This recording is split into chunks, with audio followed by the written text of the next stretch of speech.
Hello, I'm Marcus. Hello, I'm Joel. I'm Dan G. I'm Dan D. I'm Dave.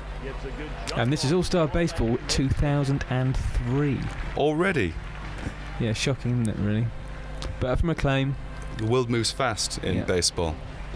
It's an ever-changing... More new stats.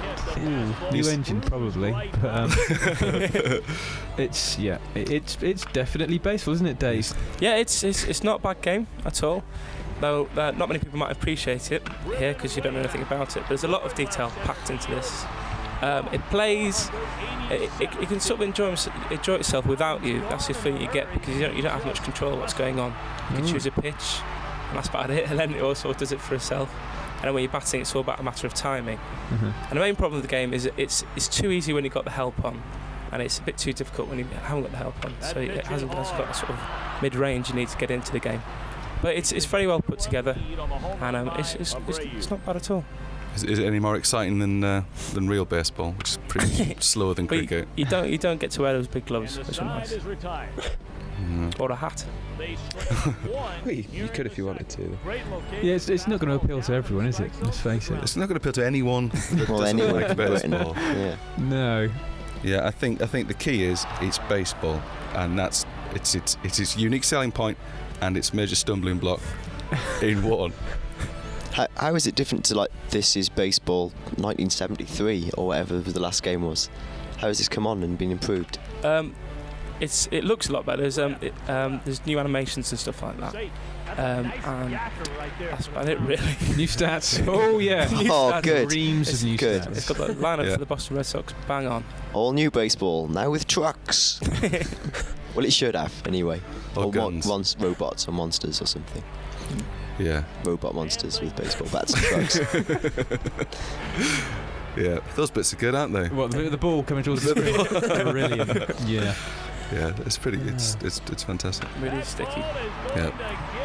It's a whole lot of baseball. Yeah. It's a whole world of baseball. Baseball world. Look at that. This is different. You see. Yeah. Nice angle. I certainly haven't seen that bit before. It's got a little star. But this bit coming up. Most of the players must be rubbish. Look at that. Why? He's not even running. Well, come on, mate, run. That's the mince around a diamond. Got on your mobile phone. 20 Now quid. on the PS2. Now on your state-of-the-art Thunderbox. With some Yes album covers in the background. Dave, you reviewed this. What's different? What's special about this? What's special about this is if they've stapled on a big plot.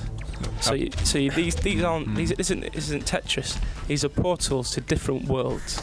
Ah. And I don't believe you. No, really, honestly. Because look, there's a desert there, and before it was ice. So you've got to complete these puzzles and save a planet of little people so they can go to these different worlds. Little cube people. So it's not Tetris at all. Downforce. Nobody mentioned, what was it? Driven. It reminds me rather of that. It's a fun F1 game because there's not enough fun in F1. Is it F1 or is it set in the future? It's sort of where F1's gone bad or something. All the drivers are a bit miffed with all the safety rules and stuff, so they've taken it into their own hands and created new cars and go as fast as they want. Fantastic. And it's crazy immense. And it really wants you to crash because as soon as you hit the side slightly, you do that. Cue. Look at this. It's amazing. It's not bad. It handles very well. It's just a bit crazy with a big K. Yeah, I frankly can't be bothered with this, to be honest. It's a bit harsh, I know, but... I know. It's the time of year, isn't it? Video games aren't particularly good round about now. Hang on. Oh. It's a bit strong, isn't it? I don't know. If you want F1, you buy an F1 game. If you want a driving game, you go and buy something else. What sort of score are we heading for? 64. 64. Yeah, just it's not terrible, but it's by no means very good. Yeah. Oh, that was nice. Nice song, yeah, well. I don't see that very often in driving. No, that's quite an original effect. I shall call it lens flare or something like that. I'd like to see it in every game. Oh, car damage. Tell us about car damage, Dave. The cars get damaged. bits fly off, and it does actually affect. It does affect your the time on a track because it affects the performance of your car. Right. But it really wants you to crash. This is the best bit of the game. It really wants to show or say replays off and stuff, so you can't avoid. Surely you keep, is there pit stops and stuff? No, it's just buzzing round. It's F1 at its most But surely stripped down. If your car gets damaged and it affects your handling, won't you just restart? Oh, here we go. I saw this in the shops the other day. Look, brilliant. What's this like? It's, Joel's like favourite game. Wipeout. It's a worst Wipeout game beta. ever? I don't know. What's this? Oh, God. Hello. It's not the DVD. Yeah, please do not adjust your set. Look at it. Oh my. Don't even have to steer in this game. Oh my Oh, God. Jesus. Yeah. I'm sorry, it's the first time I've seen this game, to be honest. And look at it. I can't It's speak. not good. I've lost the power of speech. That's so just roundabout now. The entire nation's whacking on the top of the PS2, going, "Come on, Here we go. spit it out." No, it's not happening. Isn't it true the tunnel sections? You don't even need to steer. You just hold down the drive button. You don't take damage and you don't slow down from clanging off the walls. It's so really you can it's just- really hard to know where the route through the tunnel is because it's so juddery. So you just sort of there you go, Ooh. come out the other end good quite happy. grief. I played this for I don't know how long, but it made my eyes hurt. And Has he got guns and stuff? Yep. yeah, You can't tell. Bit like Burnout.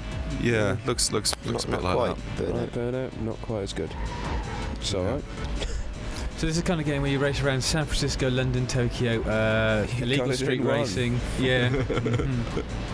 Yeah, illegal street racing, jumping over ramps for extra time, which is quite nice. Getting chased by cops, which is also quite nice. But it just doesn't handle as well as Burnout. Oh. So, All right. Anything else original? It looks like did I mention the police? it looks like any other racing game. Yeah, it looks really nice and solid, and it is, and it knows what it's doing, and it does keeps all its promises on the back of the box. But Now, some mags have been quite harsh about it. Yeah, some people have given it an absolute stamping, and it's difficult to see why, because there's nothing wrong with it. It's just another one of these games that does something that's not quite nice. quite as well as good that. Yeah. as the best game on the market. And you only need the best game on the market when it comes to illegal street racing. So it's difficult to see why you'd buy this. You can never get enough illegal street racing. No, I'm wrong. You can. It's wrong, kids. Don't do it. Is this really set in San Francisco and the like?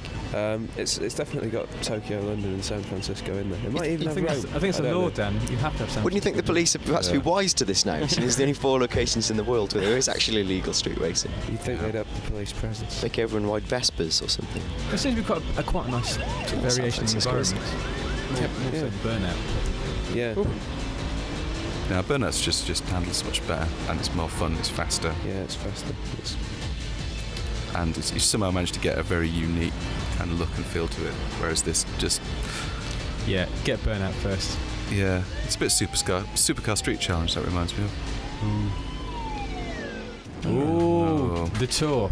The Tour of France. I just thought I'd translate that one for you. Yeah. It's all right, isn't it? Yeah, it's pretty good. Car racing on bikes or something totally different? Ooh. Something a bit different. Bit of strategy in there, isn't there? Yeah, there's a bit of sort of drinking out your water bottle to up your stamina. Really? And obviously you can see the slipstream effects kicking in at certain points. How does that work then, the slipstream? Basically, when it's like slipstream in any decent driving game, you ride behind someone for a bit and you get a bit of your stamina back, which obviously isn't like a driving game. And then you sort of, the way to progress is go in bursts between groups of riders, so get a bit of your stamina, catch your breath, and then sprint on to the next one. And yeah, it's quite good fun for all that. So the green stuff there is That's your slipstream zone. okay. It's just a bit. The frame rate was just. I found that a bit distracting. Yeah. I was thinking, no, it would be all right this if it was just sort of chucking it about with any kind of confidence. But Other problem you often have is, much like in real life, clanging your bike into somebody else always puts you back positions, which is quite annoying. this is the good tennis, isn't it? This is Namco's. Yeah, this is Namco's quality tennis, not your WTA Tour tennis. Schmoody tennis. No, this is ace. What do we give this? 87. 87. There you go. If you want tennis, This is the one to get. yeah, because it was ace on PS1. conversion to PS1, which everybody, we absolutely canned in the office, and then wasn't all that popular when it came out in the shops. I don't think there's a vast market for tennis games, but it's fantastic. 2-player mode and stuff, and you're 4-player if you're blessed with a multi-tap. I think tennis games just work amazingly well 4-player in that you can always see your player. There's no other complaints about the camera. It's got a great control system, so it's really fair. And you always get those sort of games when you go, oh, it's going to go out. Oh no, it hasn't. Oh, and you get the picture, and it's all very exciting. Plus, it's all the people you know, isn't it? Agassi's in there. Yeah. Corny Kierber is in there. Yeah, I mean, it's the previous games, the PS1 games weren't serious tennis. Cartoon knockabout. Yeah, comedy tennis. And this got a bit serious, but it's got the balance just right, where it's dead playable, and yet you get the benefit of having some celebs in there, so you feel like it's real. What's this all about then? What on earth? It's lots of young people enjoying themselves. What you get up to on your weekend, Dan? It's not the business of the day, to be quite honest. What You're Josh, isn't it? Yeah. Oh, hang on. Of course. It's what Dan did on the weekend. Yeah, it's typical Saturday night in the future. Just brilliant. Everyone's drinking space drinks. Got our moon goggles on. All right, so what's going on here then? I haven't a clue. Oh, this is Frequency, isn't it? It's another one of those slide around into the future making noises. I don't like noisy games. I mean, I do like noisy games, but music games I always think are rubbish because they just don't sound very good, and from a gameplay point of view, they're just not happening. I think that's where you're wrong with this game. That there's a very sort of definite structure. Whereas Res was quite clever, but you had to really dig deep to get that. I think this game first says from the off, you must do it this way, and it builds very, very logically the layers of sound. I think it works really, really well. Yeah, I mean, I think that the music is a plus point for this game. It sounds great. It sounds better than most, but no.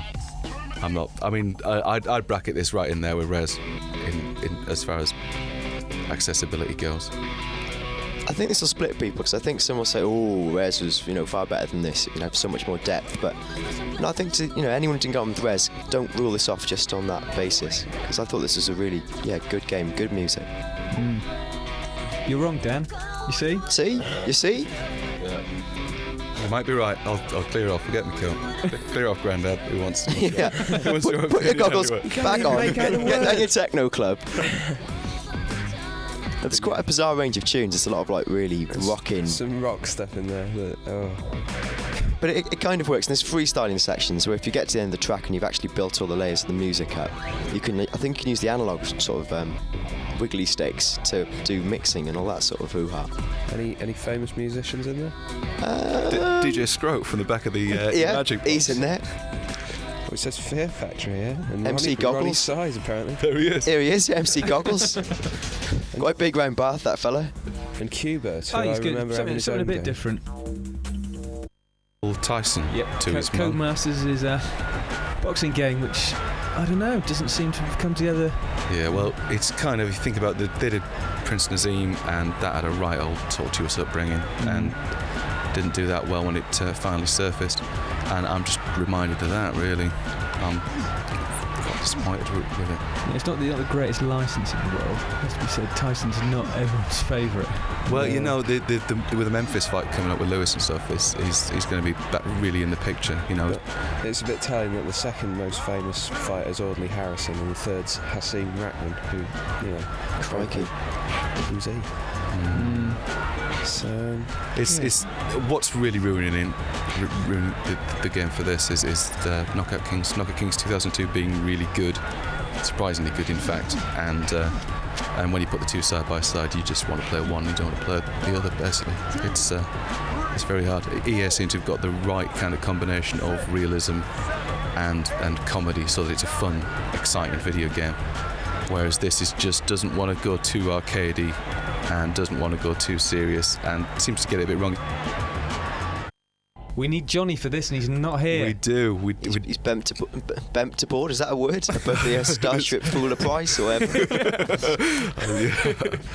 Yeah, perhaps it's a good thing he's not here because he might get a bit overboard, get a bit overexcited. His set phases on fun. Yeah. Or glum.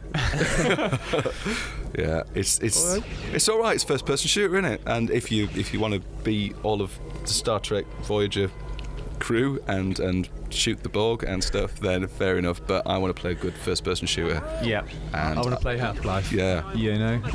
Give us a bit of Half-Life. Give us a bit of James Bond. Give us a bit of Deus Ex for heaven's sake. You know this. It's all right. Speedy, fast, looks okay. Levels aren't very good.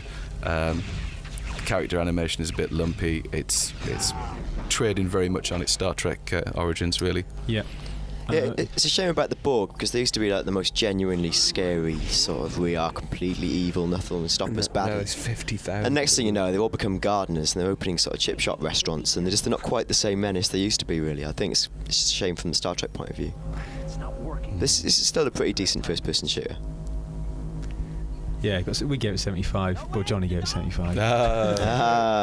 Johnny. Bless his heart. Bless his heart. He loves it.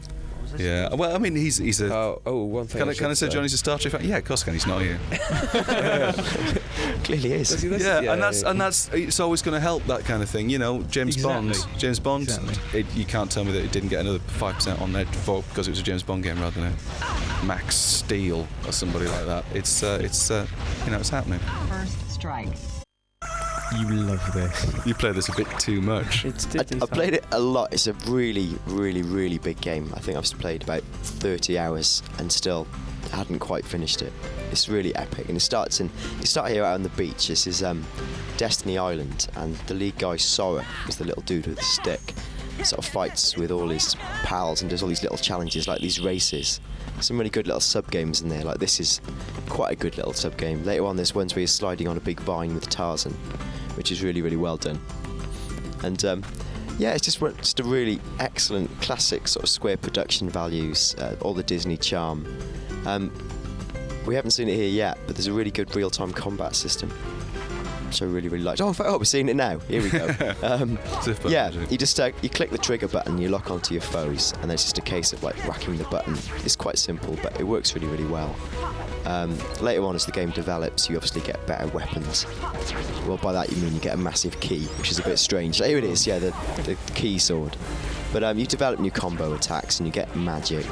And in sort of traditional Square fashion, you'll get the summons. So you click and you get people like Simba from The Lion King to help you out, and Dumbo, and powerful beasts such as Bambi to come in.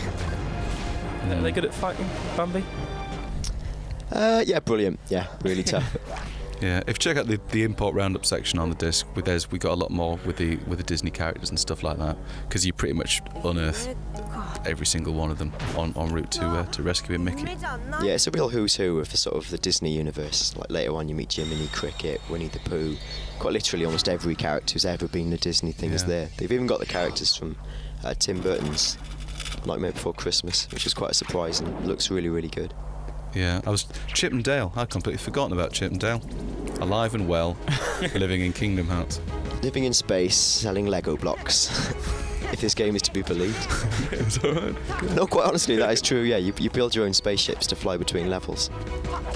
Courtesy of Chip and Dale. Courtesy of Chip and Dale. Fantastic. Ex of Rescue Rangers. Notoriety. Seems to be. Is it primarily combat-y then? We seem to be seeing an awful lot of combat here. It's still got its RPG roots and like the character development system, but yeah, I mean, I'd almost liken it more to a sort of action adventure, just with twiddly up, RPG bits. It's not entirely removed from, say, Onimusha, but just not as exciting or Bloody. full of sharp swords or anything. Quite frankly, yeah. Can you fight any of the Disney characters? Can you fight them? Yeah. Only the bad ones, Stan. Oh. Yeah, not the good ones. You can't poke Winnie the Pooh in the eye and steal his honey or anything. Should just be rude, frankly. So we can't do that. So yeah, the real baddies are obviously like typical Disney shadow blokes and blokes who cackle a lot. Formerly Red Card Soccer. Yeah. Now just plain old Red Card. They were pretty confident that you'd be able to recognise this as soccer. Didn't think they needed it in the name anymore. It's good. You'd think, who needs another football game? And yet they've managed to get this little unique point. of that it's a bit crazy and it's a bit mad, and there's balmy tackles and balmy. Holy schmo! Hey, you know. Funny thing is, though, Yeah, should have called it. never ever score with that move. You always score it on the rebound. Yeah, it's nice that it's in there. Yeah, it's a silly, fun game. I mean, a lot of people have picked it up, like when we've sort of been doing Winning 11, and FIFA is still sort of in the office at the minute. But this people, a a lot of people have been playing this because it's a lot of fun. It's quite it actually works as a football game. It isn't just novelty as well. Yeah. It's actually quite a good football game. What appealed to you about this, Joel, in that you're a man who, quote, hates football? I've been hating football a lot less recently, now that I've been playing loads of football games. You know, no offside rule in this for a start, which is nice. The ability to kick people in the neck. The thing is, not a trait I look for in all games, but just most of them. Realistic player likenesses, I could see there. Nice dolphins. Oh! Yeah. And yeah, it's just the thing is, you'd expect it just to be a game you'd get 5 minutes of play from, going, ooh, look at that, I kicked him in the neck. But it's actually, you can play a proper game of football. If you're playing against somebody who's rubbish and fouls all the time, you can do cheeky little hops and play a proper game. It works really well. Very, very violent. Very fun. You can blow the limbs off dead people. If that appeals, Why? then you know where to spend your 40 quid. Infantry. Yeah. No, it's very gory, but You can shoot. it was shoot very the toilet. popular on the PC. But this is a not very good conversion. There's a better game in here. PC owners like blowing the legs off dead people. PlayStation owners, they got better things to do. We're out rescuing seals and things like that, I'm sure we all are, but... What doesn't help is the auto aim is more of a hindrance. It manages to auto aim just past their shoulder, so you're trying to shoot people. You don't quite get them, which is pretty annoying. Well, you got Medal of Honor out this month, which Yeah. If you want, you know, realism and bloodshed, yeah, go Medal of Honor. Actually, don't go Medal of Honor if you want bloodshed, because there isn't any in it. But, yeah, there you go. If you want bloodshed, go for this. If you want a good game, go Buy for a Medal of PC Honor. or something. Yeah. It's yeah. I played the PC one. I quite like the PC one, and this is trying, but it's just not holding it all together properly, really. I think we've got a bit of split screen stuff coming up at the end, and the split screen, it's just not working, really. It's overstretching it. There's some pretty muddy textures. There you go. It's all pretty. Get too close to the wall and you get a bit frightened. It's a bit jerky, isn't Bit it? ugly. Yeah. No. And can you read that, Ryan? No, exactly. No, you can't. Writing? It all goes a little bit PC every time something's on the screen. Dope. Yeah. Not entirely happy with that then. No, I'd stick with your Medal of Honor and ultimately stick with your Half-Life. Yeah. Can't go wrong with a bit of Half-Life. Beautiful. Yeah, Great looking. fantastic. Love it. I love it. Johnny loves it. Johnny's not here. It's a Johnny game. So in place of Johnny, I want to say that how much I love it. I think it's absolutely fantastic. Very linear. Got to point that out. Very linear. You enter each little area, and there's almost like a little kind of like almost Crash Bandicoot-y type path you got to go on. Yeah. So don't go thinking that you're going to be able to venture around this enormous world that in 7 and 8 and 9 they had some really nice bits which kind of opened out.